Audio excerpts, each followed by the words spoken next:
இன்னைக்கு நம்ம பார்க்க போறது TN-226 திரை விமர்சனம் தாங்க. நம்ம தம்பிராமையோட சன்னு உமாபதி இருக்கார்ல, அதாவது அர்ஜுன் அவர்களோட மருமகன், அவரோட டைரக்ஷன்ல T-26ங்கிற படம் ரிலீஸ் ஆயிருக்குங்க.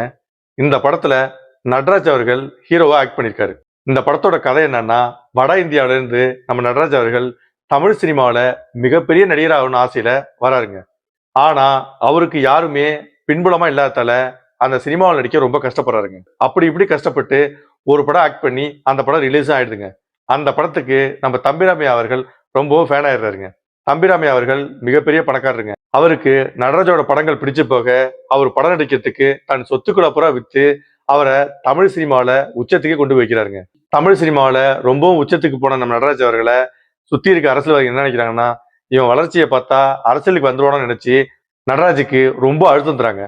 அந்த அழுத்தத்தாலேயே சினிமாவை விட்டுட்டு அரசியலுக்குள்ள இறங்குறாரு நடராஜ். அவர் கடைசியில அரசியல ஜெயிச்சாரா இல்லையாங்கிறது தான் படத்தோட மீதி கதை. படத்தோட ஒரு பாதியில சினிமாக்காரனாவும், இரண்டாம் பாதியில அரசியல்வாதம் ஆக்ட் பண்ணி அந்த அரசியல்வாதிக்கே உண்டான தத்துவமான ஆக்டிங்க சூப்பரா பண்ணியிருக்காருங்க. அது மட்டும் இல்லாம ஒரு உச்சத்திற்கு நடிகன் எப்படி மக்கள்கிட்ட நடந்துவாங்கிறத நடராஜ் அவர்கள் ரொம்ப அருமையா ஆக்ட் பண்ணி காமிச்சிருக்காருங்க.